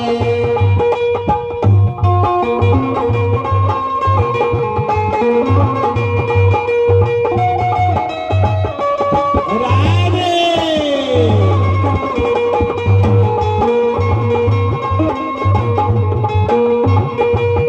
जय हो जय हो।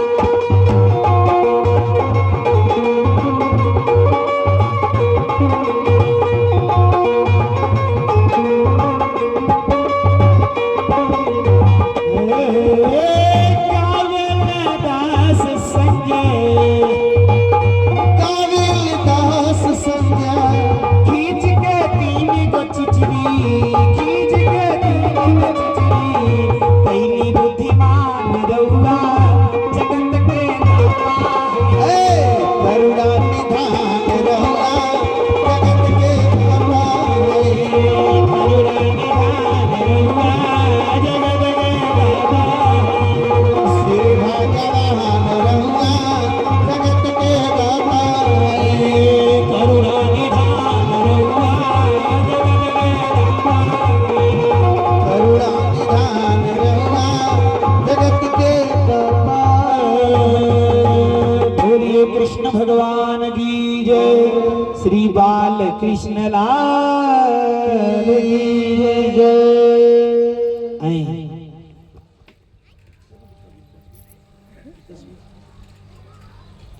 महाराज अब एक कानकुब्ज कन्नौज में, कानकुब्ज कन्नौज में दासीपति अजामिल रहता था और ब्राह्मण था, अजामिल ब्राह्मण था और ब्राह्मण होने के बावजूद, उसकी पत्नी होने के बावजूद एक बाजारू औरत ब्याह बेचारी गड़िका से उसने ब्याह कर लिया, और जब ब्याह कर लिया ना हो तो इसके घर वाले गांव वाले मिलकर गए अजामिल को घर से बाहर निकाल दिया, क्योंकि महाराज कहा गया है ना हो संसर्ग दोष गुणा भवन्ति, संसर्ग के दोष से गुण का नाश हो। अब अजामिल ब्राह्मण होने के बावजूद पराय स्त्री से संपर्क कर लिया और संपर्क करने के बाद अपनी पत्नी को छोड़ दिया। गांव वालों ने इसे बाहर निकाल दिया और संसर्ग के दोष से इसका संबंध नष्ट हो गया।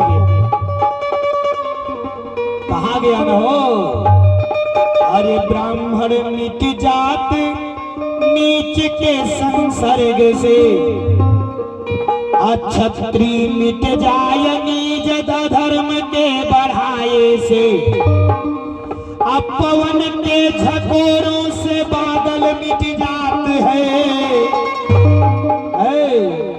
आया दर घट जाय रोज रोज गृह जाए से। महाराज आया लस के आय से किसान मिट जात है।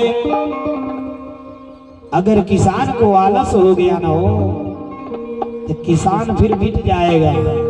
किसी के रोज घर जाने से आदर नहीं रहेगा। और इतना ही नहीं हो, अगर क्षत्रिय अधर्म बढ़ाने लगेगा, धर्म का रक्षा नहीं कर पाएगा हो तो वो मिट जाएगा। ब्राह्मण नीच के संसर्ग से अपने ब्राह्मण कर्म को नष्ट कर देगा तो वो भी मिट जाएगा माई बाप। उसी प्रकार से पवन के झकोरों से बादल मिट जाते हैं। महाराज कितना भी बादल घेरा हो, आज जब हवा चला तो बादल उड़ के खत्म। पवन के झकोरों से बादल मिट जाते हैं, आया दर घट जाए रोज रोज गृह जाए से, आया लस के आय से किसान मिट जाते हैं। अब मिट जाते बहु रूप है, इतने नहीं हो, विधवा मिट जाए बहु रूप के बनाए से। महाराज अगर विधवा होने के बाद भी सारा श्रृंगार जो औरत कर रही है वो उसका भी पतन है हो। विधवा मिट जाते हैं बहुरूप के बनाए से, अधर्म के गए से धन आए से ही घट जाते हैं। जब धर्म नहीं रहता है वो तो धन घट जाता है। अरे धर्म के गए से धन ऐसे घट जाते हैं, अब पाप कटी जाए राम नाम गुण गाए से, अब पाप कटी जाए राम नाम गुण गाए से। बोलिए कृष्ण भगवान की जय। इसी प्रकार से महाराज नाम की महिमा से हो अजामिल का तारनतार हो गया राम नाम की महिमा से। अजामिल ब्राह्मण होने के बाद उस दासी से हो 9 पुत्र पैदा किए। गांव के बाहर जाकर के रहता, कुटिया बना करके बागीचे में। अब उस दासी के साथ रहते रहते महाराज अजामिल 9 पुत्र पैदा किया। 10वां पुत्र इसके पेट में गर्भ में था, इसकी पत्नी दासी थी।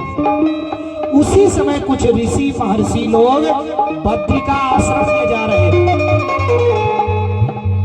और ऋषि लोग जब बद्रिका आश्रम जा रहे थे, शाम का समय हो गया था। अजामिल की कुटिया के पास आए, सोचे कि अब आगे कहीं ठहरने की व्यवस्था नहीं, जंगल है और जंगल में समस्या होगी रुकने में। यही कुटिया दिख रहा है, जरूर किसी भक्त का ही होगा, किसी भक्त का ही होगा। जिस प्रकार से हनुमान जी महाराज हो लंका में जब प्रवेश किए ना हो, लंका में गए तो लंका निश्चर नगर निवास, यहाँ कहाँ सज्जन करिवासा। विभीषण की कुटिया को देखे हो, राम नाम ते ही सुमिरन कीना, हृदय हरस कपि सज्जन चीना। राम नाम ते ही सुमिरन कीना, हृदय हरस कपि सज्जन चीना। लंका निश्चर निकर निवासा, यहाँ कहाँ सज्जन करिवासा। श्री राम जय राम जय जय राम, जय जय विघ्न हर हर, जय विघ्न हर हर। जिस प्रकार से हनुमान जी ने विभीषण की कुटिया देख करके प्रसन्न हुए हो, उसी तरह से ही ऋषि लोग अजामिल की कुटिया देख करके हो समझ गए क्या हो, ये जरूर किसी ब्राह्मण की कुटिया होगी। रुक गए, रुके तो आवाज दिए, माई बाप अजामिल तो था नहीं, अजामिल डाकू निकल गया था, लूटता था, हिंसा करता था, चोरी करता था, डकैती करता था, ब्राह्मणत्व को नष्ट कर दिया धुंधकारी की तरह से। महाराज अब इधर अजामिल की पत्नी थी, साधु लोग दरवाजे पर गए, देखी हो, देख करके साधु बाबा के चरणों में गिर गए। मैं धन्य हुई कि मेरे घर आज इतने साधु लोगों का पदार्पण हुआ। आज्ञा दे। साधु लोग बोले, देवी हम जो है यही रहना चाहते हैं। उसने कही कि प्रभु मेरा पति बड़ा ही आताताई है, वो डाकू है, सारा कहानी बतला दी। ऋषियों ने कहा तू मुझे रहने का स्थान तो दे, तेरे पति को मैं सुधार दूंगा। संसर्ग दोषा गुणा भवन्ति, जैसे संपर्क में आप रहेंगे, जिस प्रकार के लोगों के साथ रहेंगे, संत के साथ रहेंगे संत बनेंगे, चोर के साथ चोर बनेंगे, बेईमान के साथ बेईमान बनेंगे, चरित्रहीन के साथ चरित्रहीन बनेंगे। जैसा संसर्ग रहेगा वैसी चित्तवृत्ति होनी ही होनी। संसर्ग का दोष और अन्न का दोष, ये दोनों दोष बहुत बड़ी बात है। अन्न किसका खा रहे हैं, अन्न का भी बहुत बड़ा महत्व है। अन्न से बुद्धि शरीर सबका निर्माण होता है। कैसा अन्न हम खा रहे हैं, कैसा अन्न आप खा रहे हो, किसका अन्न है, बेईमानी का अन्न है कि चोरी का अन्न है कि पापी का अन्न है, अन्न का भी बहुत बड़ा दोष होता है। महाराज अब इसके बाद अजामिल की पत्नी ने कहा ठीक है गुरुदेव आप लोग रह जाइए यही, और इसने अन्न वगैरह दे दिया खाने के लिए। साधु बाबा लोग बना लीजिए प्रसाद बना करके, अरे प्यारे आप लोग ग्रहण करिए। साधु बाबा लोग भंडारा चिताने लगे। इधर महाराज रात्रि हुआ, अजामिल आया लूट उठ करके, हो लूट के आया। आने के बाद देख रहा है तो दरवाजे पे बगीचा में है इतना साधु के बसेरा कह रहा हमारे जैसे कुकर्मी डाकू बदमाश के घरे साधु गया बौरा करके घर में। तुरंत गरमाया, किसने कहा रहने का? अजामिल की पत्नी ने कहा बस चुप हो जाओ, चुप हो जाओ, मैंने कहा है। महाराज अपनी पत्नी से डरता था, पत्नी तो असली थी नहीं, असली पत्नी से नहीं, लेकिन जिसको बाद में रखा इस दासी से बड़ी डरता था। चुप हो गया। उसने कहा, समझाया पत्नी ने। रात्रि बीता, महाराज भोजन पाए, प्रसाद, साधु लोग सोए। सुबह हुआ, साधु बाबा में जो सबसे बुजुर्ग थे, सबसे सीनियर थे, वो मन में सोचे इसका अन्न खा लिए, इसने रात भर प्रश्रय रहने को आश्रय दिया है वो, और ये ब्राह्मण है और ब्राह्मण होकर के अपना रास्ता भटक गया है, इसको रास्ता पकड़ा देना ही उचित होगा। जिसका खाइए उसका गाइए महाराज, जिसका खाना चाहिए उसका गाना चाहिए। अब महाराज सुबह हुआ, साधुओं का जत्था इसके घर पर गया और अजामिल की पत्नी दोनों आए हो। दोनों को साधु बाबा ने कहा, देखो हम तुम्हारा अन्न खाए हैं और तुम्हारा अन्न खाए हैं ना, इसलिए मैं तुझको अन्न के उपलक्ष्य में कुछ मैं देना चाह रहा, लेकिन उसके लिए तू लोग वचन दो कि मेरी बात मानो। माई अजामिल ने कहा, गुरुदेव बतलाइए। ठीक है, अजामिल की मति सही हो गई हो। जब मनुष्य का काम बनना रहता है ना, तो बिना बात के काम बन जाएगा, बिना कोई इशारा के। बिगड़ना रहेगा तो बिना सोचे बिगड़ जाएगा। महाराज साधु बाबा ने कहा, देख अजामिल, तेरी पत्नी के पेट में जो बच्चा है ना, इस बच्चे का नाम मेरे कहने से हो अजामिल, इस बच्चे का नाम रख देना नारायण। नारायण नाम रख देना, बस इतना ही कर देना मेरे कहने से हो। महाराज नाम का बहुत महत्व है। वो पहले के लोग इसीलिए अपने बच्चों का नाम भगवान के नाम से मिलता जुलता रखते थे।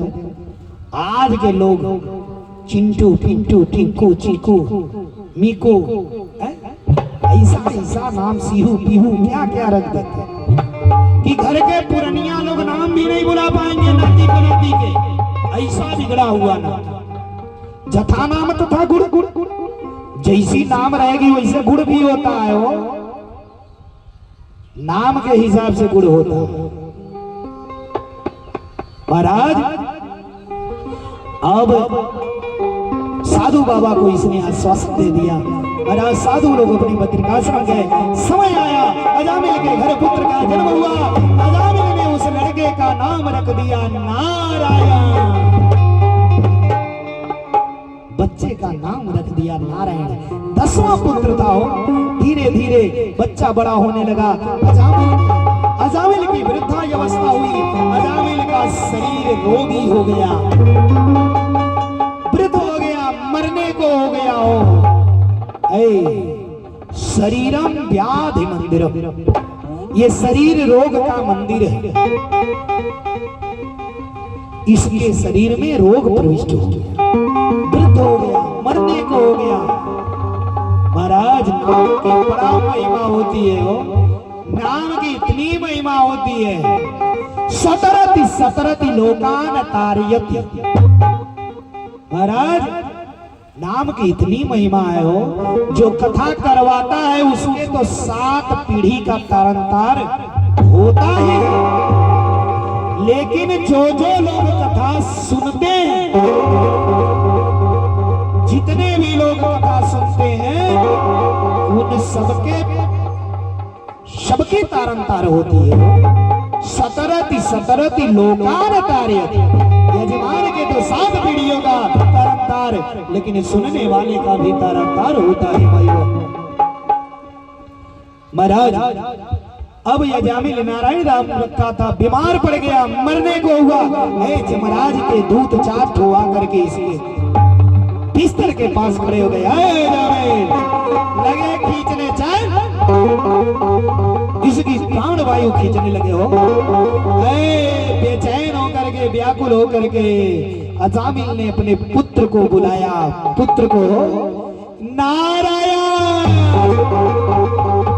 नारायण नारायण नारायण।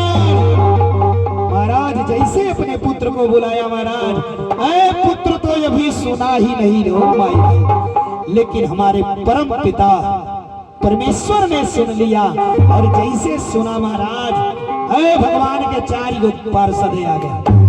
चमके दूत, चलो पीछे हट जाओ, तुरंत पीछे हट जाओ। महाराज जमराज के दूतों को भगवान के दूत ने तुरंत कहा, चल पीछे हटो। अरे मेरे प्रभु का नाम ले रहा है, तुम्हारी हिम्मत कैसे कर दी छूने का हो? मेरे प्रभु के नाम लेने वाले को तू कैसे छू सकते हो? जम के दूतों ने कहा है ये आपके प्रभु के नाम नहीं ले रहा था, ये अपने लड़का का नाम ले रहा था। अरे वो दूतों ने कहा, जाने अनजाने में जैसे भी हो, अगर किसी भी रूप में मेरे प्रभु का नाम ले लिया तो तुझे छूना नहीं है। महाराज भगवान के दूत और जम के दूतों में बात हुई, दोनों गए पूछ करके आए, वो जमराज से वो भगवान से आए। अंत में जमराज के दूत को हार मानना पड़ा भाई, हार मानना पड़ा।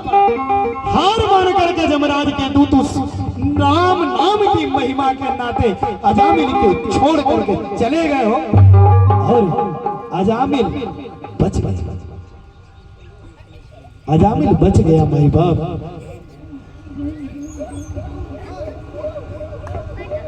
महाराज नाम के इतना महिमा है हो। एठो मौलवी साहब थे, एठो मौलवी थे, इनके 3 गो लड़का थे, 3 गो लड़का रहना। एक लड़कवा का नाम रख दिए थे काजी, आ एक लड़का के नाम रख दिए मुल्ला, आ एगो लड़कवा के नाम रख दिए चोर। अब इनके पत्नी जो थी कही कौन नाम है हो? अरे तू घबरा न, तू का समझोगी हो का है? बड़का के काजी, आ मझिलका के मुल्ला, आ छोटका के नाम रखा गई चोर। बाबू हो संजोग से राती में ही सोया था, राती में सोया था। आए करे घरवा में खटियवा के नीचवा दिनवे में हेली के तो चोर लुका गया था। आ दुई ठो एगो भेदिया हेल गया था। आई हुआ 2 ठो रतिया में आएंगे तो लूटल जाई। बाबू हो संजोग से ई 2 ठो चोरवा जौन थे उमे ओकर नाम रहल काजी मुल्ला। एगो के नाम रहे काजी, एगो के नाम रहे मुल्ला। अब संजोग से जब रतिया में चोरवा आए, अब ये जान ही गए, ये जान गया कि घरवा में चोर बैठ गया। अब ऐसे जाना तो कहा कि ऐसे थोड़ी ना होगा, घबराओ मत, डरो मत, अपनी पत्नी से कहा डरना मत, चुपचाप पटाई रहो, चोर घुस गया है, घुस गया है, अभी देखना हमारा बुद्धि। अब बाबू हो ये अपने लड़कवन के बुलाने लगा, अरे काजी मुल्ला चोर, काजी मुल्ला चोर, काजी मुल्ला चोर, काजी मुल्ला चोर, काजी मुल्ला चोर, आज ऐसे कहा काजी मुल्ला चोर। अरे बाप चोरवा समझले कि तो तीनों के नमवा जान रहा है। अब बाबू हो लड़कवा के बाकी है, तीनों चोरवा छोड़ के भाग गए घरवा। बोलिए कृष्ण भगवान की जय। तो नाम के बड़ा महिमा होला, नाम के महिमा से महाराज अजामिल का तार हुआ है। तारा है सारा जवाना, श्याम हमको ही मारो।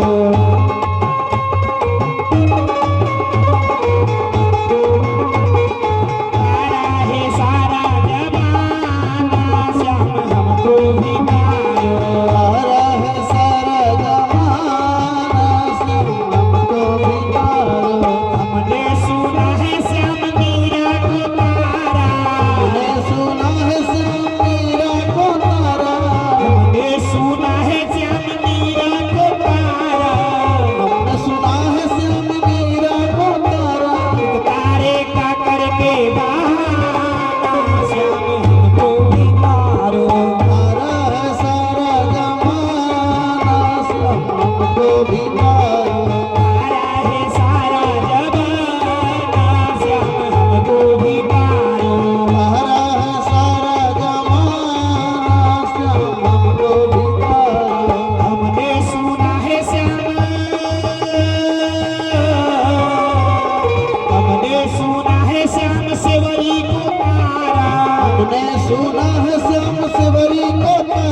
भी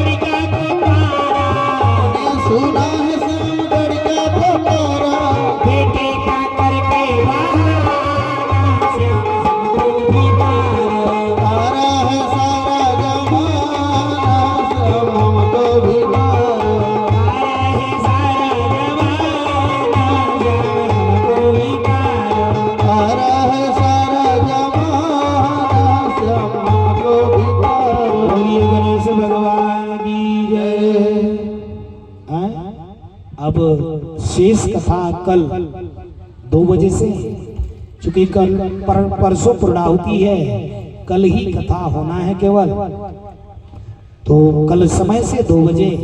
सबसे बड़ी बात तो यह है, लीला खत्म होते ही लोग तुरंत निकल जा रहे हैं। लीला के साथ ही लोग उठ रहे हैं और सीधे निकल जा रहे हैं। तो कथा कल केवल दिन में है,